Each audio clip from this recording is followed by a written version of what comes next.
सकाळ. तर बरेच दिवस काय आपला प्लॅन झाला नव्हता.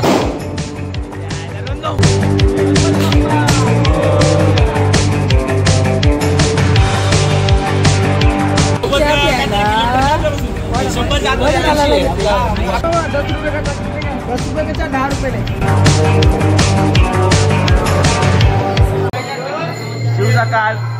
तर तुमचं स्वागत आहे आपल्या चॅनलमध्ये गाववाले बॉईजमध्ये. तर बरेच दिवस आपला काही प्लॅन झाला नव्हता, आपण कुठे गेलो नव्हतो. तर काल सर्व मित्र एकत्र आले खूप दिवसानंतर. तर ठरलं का कुठे जाऊया. तर आता आम्ही 5 वाजलेत, आम्ही चाललो त्र्यंबकेश्वरला बाईक घेऊन.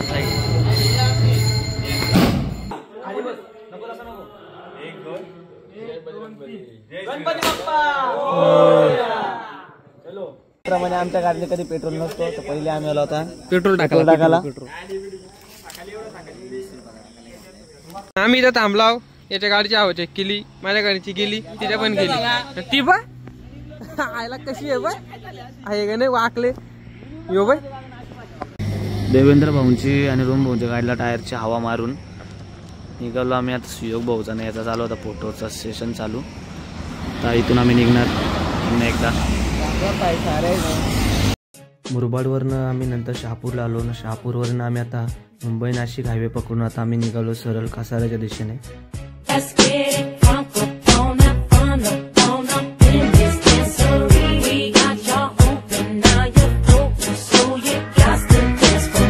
कसारा घाटाची सुरुवात झाली. आता कसारा घाटामध्ये सुंदर असे वळणं आहे, तिथे आपल्याला गाडी चालवायला फार मजा वाटते आणि आपण इथे सुंदर नजारे बघायला मिळतात.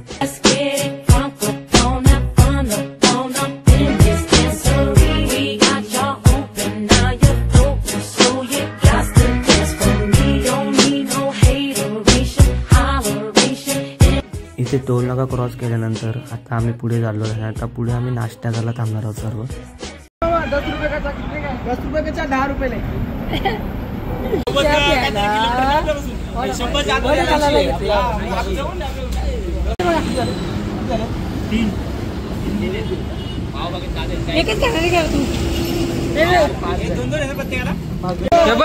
यो सोन्या याचा तोंड आलो तिथून चालूच आहे. आजा नुसता भेटल तिथं फोन. यो बाला बरा का यो पंक्या बा कसा तरी झालाय तयार रात्रीचे, त्याला रात्री तयार केलाय तो बाय. दादा आहे चहा बनवतो. कसा आहे भारी ना. साई अमृतुल्य ते बाय. पंकज बघ मस्ती करतो. आता मेन माणूस आहे आप्पा. अरे हो ना, मी सध्या पार्ट टाइम जॉब आहे. मेन ब्लॉगर गेला 2 किलोमीटर पुढं. यो बाय यो 2 किलोमीटर सांगून 5 मिनिटाच्या अंतरावर थांबला होता. तर सांगतो 2 किलोमीटर लांब आहे. योच तो फुल टाइम ब्लॉगर. पोट भरलेला आहे, आम्ही आमचं पोट भरलेलं आहे. परंतु आम्हाला असं वाटलं की रस्त्यामध्ये कुठेतरी गरीब मिळेल, तर त्यासाठी आम्ही 2 वडापाव घेतले आणि त्याप्रमाणे आम्हाला गरीब मिळालेला आहे. तिथं बघा खूप निरागसपणे खात आहे वडापाव. पुढे आल्यानंतर एक पेट्रोल पंप लागतो. त्या पंपातून आपण लेफ्ट घेऊन सर्व्हिस रोड पकडून आपल्याला पुढे जाऊन लेफ्टने दुसरा हायवे पकडायचा आहे आणि सरळ जायचे.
तर रस्त्याला आम्ही थांबलेलो.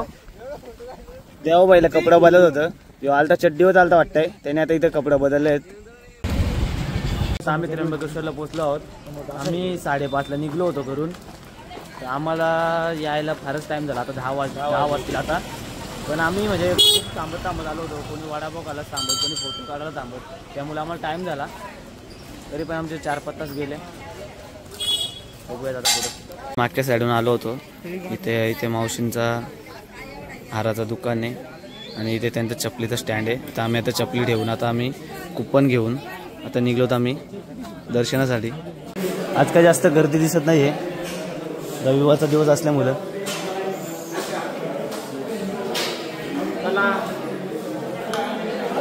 पार्वती पते हर हर महादेव.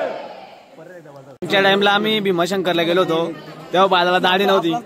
आज बालाला दाढी आली, मला फार आनंद झाला. बालाला दाढी आली होती, काय वाटतंय? त्यांनी मागच्या वेळी गेलो तेव्हा भीमाशंकरला मुखदर्शन मध्ये देवाला बोलला की देवा मला दाढी होती फक्त, बाकी काहीच नको. त्याने दाढी मागितली, त्याला गाडी पण आली. गाडी पण आली नाही, गाडी पण आली. त्याच्याबद्दल त्याचा आरती आम्ही. आता बरा पार्वती पदे हर हर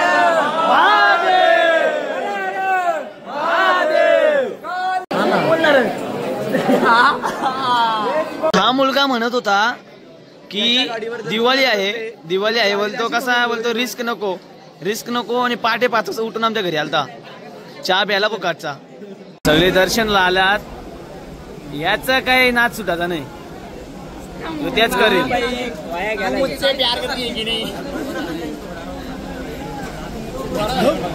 तुला सांगला होता का नव्हता बाहेरच्या पोरांना घ्यायचा नाही? या फेरीवाला गाला घेतलाय. ईश्वरला याला विचारलं कुठे येते, टाकलं टेंबऱ्याला. हा बाला डोळ्यांचा. श्री श्री श्री त्र्यंबकेश्वर महाराज की हर हर महादेव. आम्ही 10 वाजता लाईनला लागलो होतो मंदिरामध्ये दर्शनासाठी. तर आता जवळपास 11:30 वाजले. 1.5 तासानंतर लाईन फारच मोठी होती. आमचं नशीब चांगलं होतं की आम्हाला दर्शन भेटणार आहे. आता आम्ही लाईन संपून आम्ही आता दर्शनाला जातो. आतमध्ये मोबाईल नेण्यासाठी परवानगी नाही, त्यामुळे आता आम्ही पुढचं काही दाखवू शकत नाही.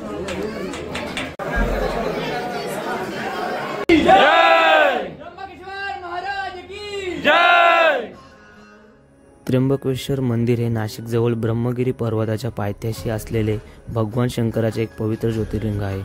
या मंदिराचे वैशिष्ट्य म्हणजे यातील शिवलिंग 3 मुखी आहे, जे ब्रह्मा, विष्णू आणि महेश या त्रिमूर्तींचे प्रतीक आहे.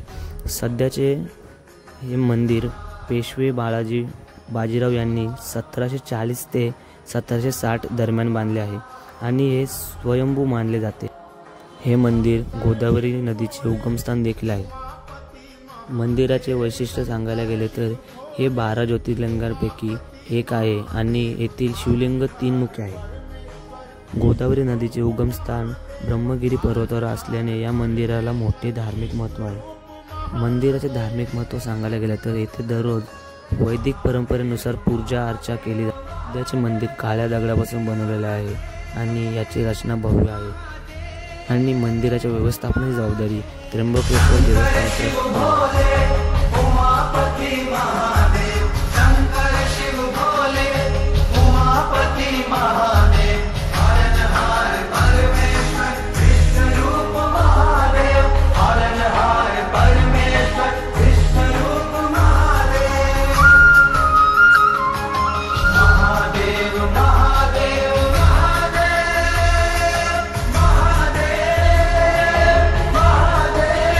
दर्शन घेऊन निघालो. आता इथनं त्र्यंबकेश्वरवरनं 28 किलोमीटर त्रिरश्मी लेणी म्हणून एक लेणी आहे, तिथे आम्ही चालू. आता बघूयात पुढे. बिर्याणी बनवित तर नसेल ना आता लगेच? तर आता भात तर शिजवलेलाच असतो बिर्याणीचा. नाही आता भाजी आपण त्या गेला तर म्हणते वाटते बिर्याणी बनवणार भजनच असतं. काय विषय नवीन तिथे आता 1 वाजून 30 मिनिटांनी आलतो, आता 2 वाजून 40 मिनिटं आलं. तर आम्हाला फायनली आमची बिर्याणी भेटलेली आहे 1 तास 10 मिनिटानंतर. आमचं